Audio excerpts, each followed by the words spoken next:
देव सैनो हमारे सामने आज फिर से एक बार आ गया है विपिन कुमार जी। ये जैसा कि आप जानते हैं कि ये रेम्बा गिरिडीह झारखंड के रहने वाले हैं। इन्हें फिर से आने के लिए जोर से एक बार स्वागत किया गया। तो विपिन कुमार जी, जैसा कि देव सैनो जैसा कि जानते हैं कि विपिन कुमार जी जो है पिछले बार 3 सवालों का सही जवाब देकर ये अपने स्थान को सुनिश्चित किए हुए हैं और यहाँ आज आया है इस केबी जी के मंच पर फिर से।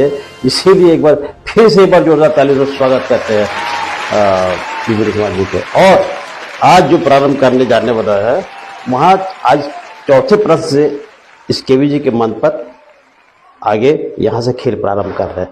तो चौथा सवाल रखने पहले विपिन जी से कुछ बातचीत करते हैं कि नहीं?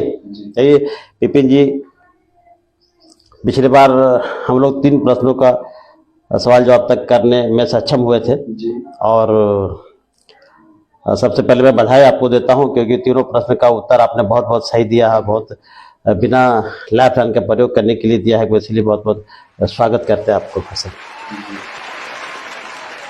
विपिन कुमार जी, जैसे अभी हमने पिछले बार कहा था कि आपके को मित्र है, तो आपने कहा था मित्र से जरा दूर रहते हैं तो अच्छा ही है, लेकिन आज साहब आज मित्र को लाने वाले थे।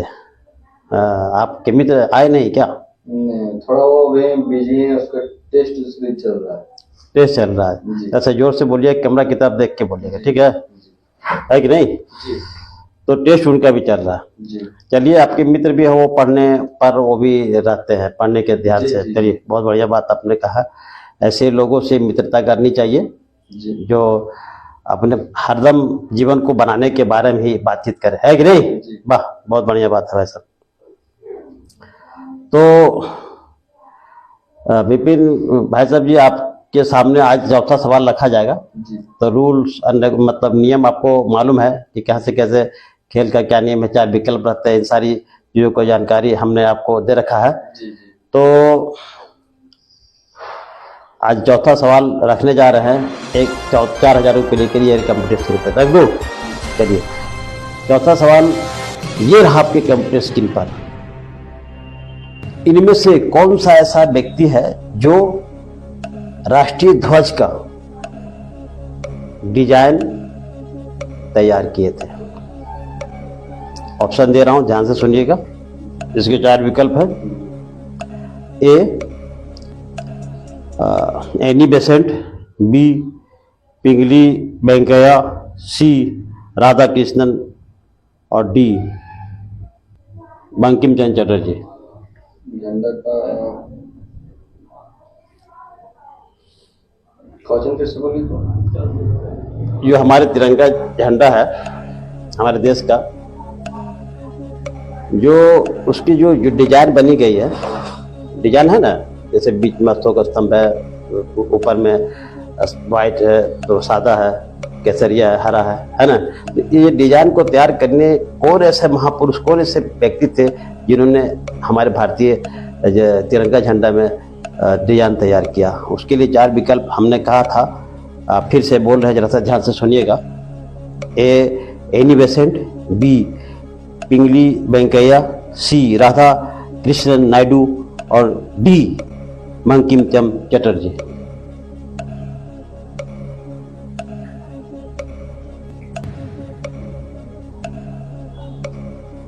जैसे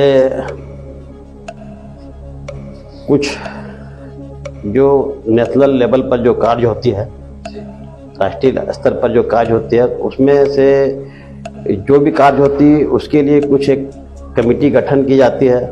उसके बाद किसी काम को, किसी कार्य को अंजाम दिया जाता है। ठीक उसी तरह तिरंगे का जो तैयार किया गया है डिजाइन, उसके लिए भी एक समिति गठन की गई। उसमें बनाने, उसके डिजाइन को देने वाले व्यक्ति आखिर कोई इनको बनाए होंगे ना, इन्हीं 4 में से कोई होंगे महापुरुष, तो उन्हीं उसी को आपको बताना है भाई साहब। प्रश्न आपने सुना है या फिर से सुनाऊं? सुना। मेरे अनुसार इसका आंसर बी हो। हम बहुत पहले अध्ययन किए थे। वाह, बहुत बढ़िया बात है। अध्ययन हल्का कंफ्यूज है, लेकिन बी होगा। बी होगा। बी में है पिंगली वेंकैया जी। बहुत बढ़िया बात है। तो क्या लॉक कर दो इसे भाई साहब? कंप्यूटर मास्टर जी, ये बी को ताला लगाने बोल रहा है।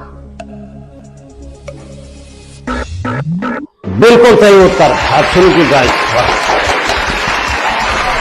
सही जवाब देकर आप अपने आप को एक ज्ञानी व्यक्ति साबित किए। बहुत बहुत धन्यवाद भाई साहब आपको सवाल का जवाब देने के लिए, है कि नहीं?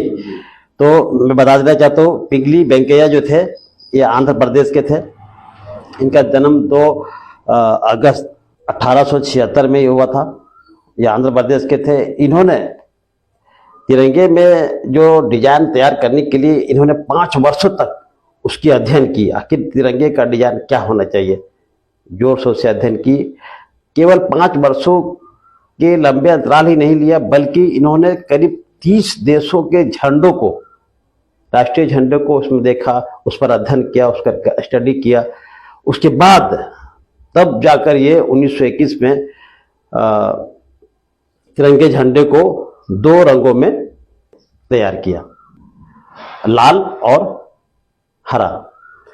तो लाल और हरा, लाल प्रतीक होता था हिंदुस्तानियों का और हरा मुस्लिमों का। परंतु धीरे धीरे जब समय बीतता गया 1931 में फिर इसमें कुछ परिवर्तित किया गया। तिरंगे झंडे के जो डिजाइन था उसमें परिवर्तन किया गया। जैसे कि अशोक बीच में जो चरखा लगा हुआ था उसको हटा के अशोक स्तंभ लगाया गया। फिर बाद में जैसे समय कुछ वर्षों के बाद फिर से उसमें परिवर्तित किया गया।